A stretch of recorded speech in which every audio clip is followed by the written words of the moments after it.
After losing most of his family, this boy set out to create a fashion empire.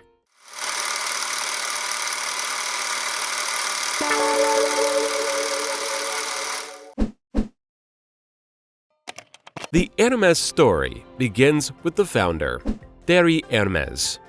Thierry was born on January 10, 1801, in Krefeld, just outside of Dusseldorf.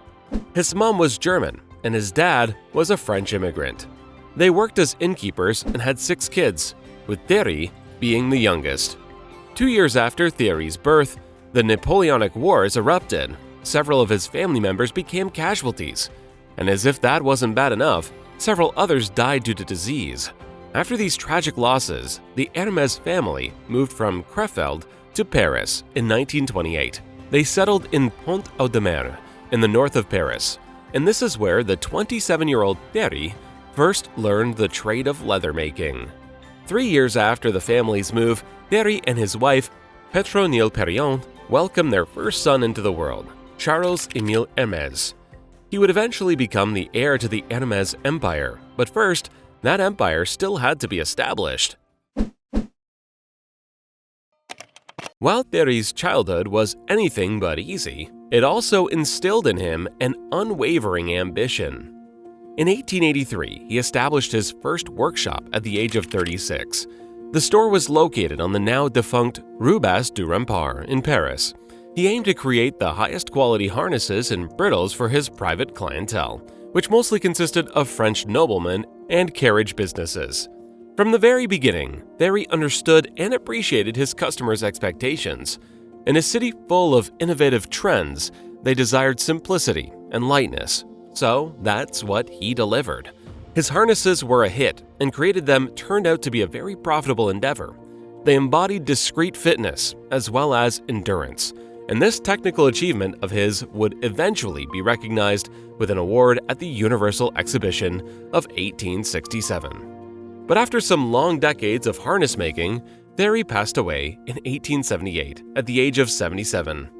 Now his son Charles-Émile would have to take over. After his father's passing, Charles-Émile moved the workshops to 24 Faubourg Saint-Honore and opened a store. He began catering to the elite of Europe, Russia, North Africa, Asia, and the Americas. And it didn't take long for Hermès' excellent reputation to spread throughout the world. During his tenure, Charles-Émile took the brand to new heights, and he went on to design the famous Haut Courriers bag. The bag was intended to allow riders to carry their saddles with them, and it was a huge success.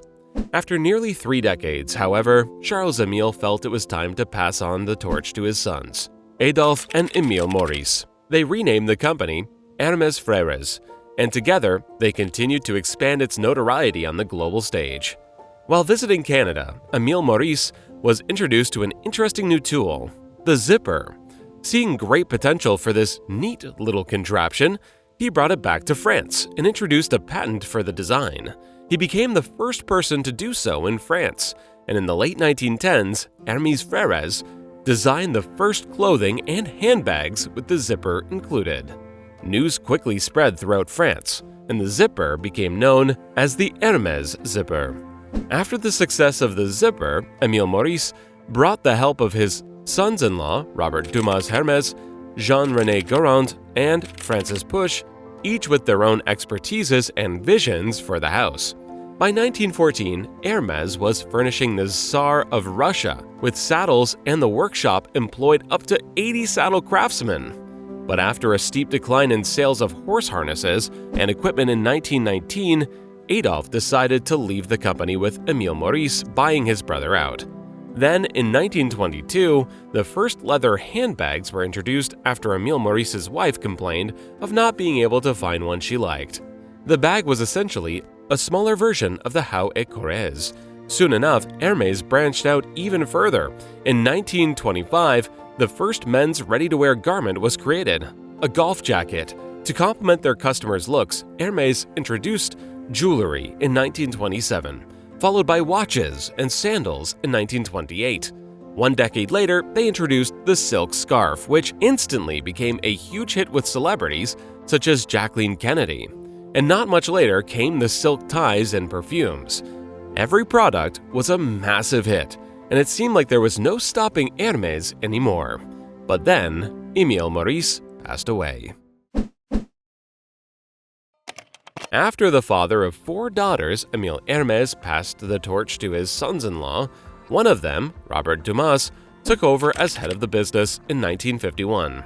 As the first non-descendant to take over the company, Robert had a lot to prove. But soon enough, it became clear that he was the perfect candidate for the job. Very early on, he created the now ubiquitous horse and carriage logo, and he was also responsible for many of the house's major successes, including the Champ d'Ancre bracelet and the famous Kelly bag. Designed by Robert Dumas in the 1930s, the history of this handbag took an unexpected turn in 1956, when the now iconic photograph of Hollywood actress turned Monaco princess, Grace Kelly, went viral. In it, Grace is seen carrying an Hermès sac et dépêches to cover her pregnant belly. The image was published on the front cover of Life magazine, and it soon became famous all around the world. It was the start of a success story. Suddenly, women were flooding to Hermès stores asking for the Kelly bag, and Hermès quickly renamed it the Kelly bag. This was the moment that catapulted Hermès out of the exclusive circles of global elites and into the public spotlight as the ultimate luxury house. The bag was an instant success, but 3 decades later, an even more special item would be created. But more on that in a bit. Through the 1960s and 1970s, Hermès continued to have commercial success, but then came a decline.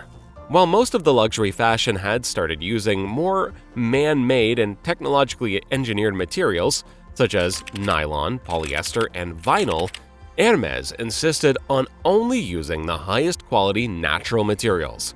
As these natural materials were of course much more expensive, this put them at a competitive disadvantage. The future suddenly seemed bleak for the Hermès house, and in 1978 the company changed hands once again. This time, the reins would be returned to the Hermès family. From 1978 onwards, Jean-Louis Dumas took over.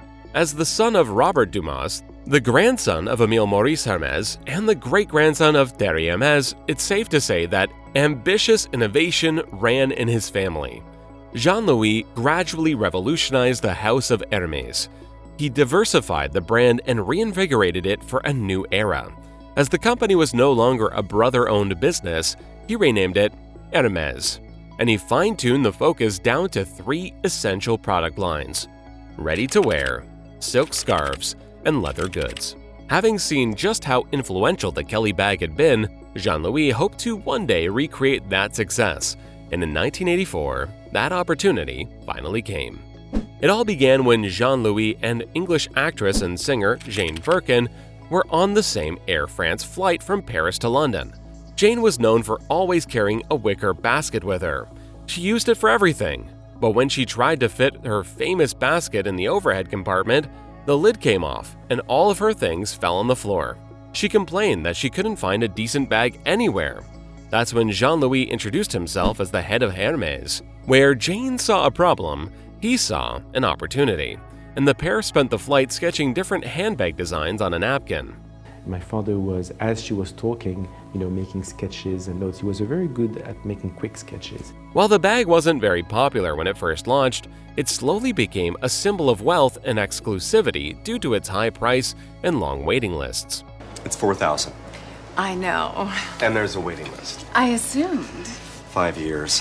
A Birkin is essentially a Veblen good. The bags are distributed on unpredictable schedules and in limited quantities, which creates artificial scarcity and exclusivity. They are a popular item among handbag collectors, and they were once seen as the rarest handbags in the world.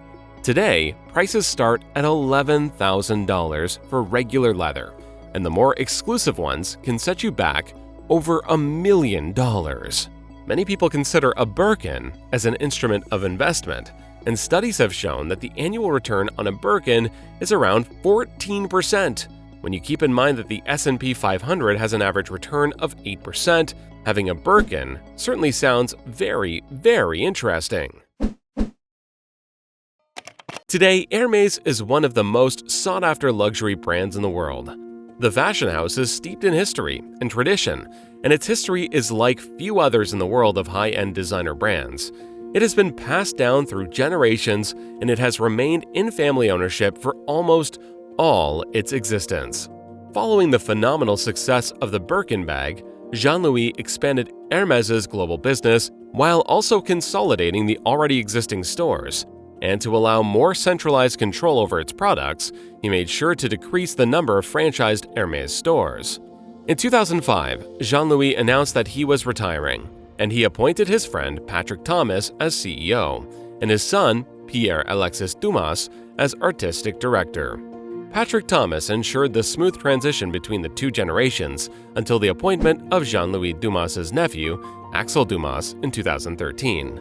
And under Pierre-Alexis's and Axel's direction, the firm has seen its biggest growth in decades. Hermès enjoys an iconic status in the world of luxury, and while it is not a conglomerate in the real sense of the word and does not own a portfolio of brands like its competitors LVMH, Richemont, or Koenig, Hermès does have an enormous range of products, from leather goods, ready-to-wear, and saddlery to lifestyle accessories, furniture, fragrances, watches, and jewelry. I guess that's what happens when you have 6 generations of creative visionaries adding their 2 cents to the company. Had you already heard of the Hermès' long history? And what messages do you take away from it? Share it in the comments, and make sure to check out our channel if you would like to see more inspiring business videos.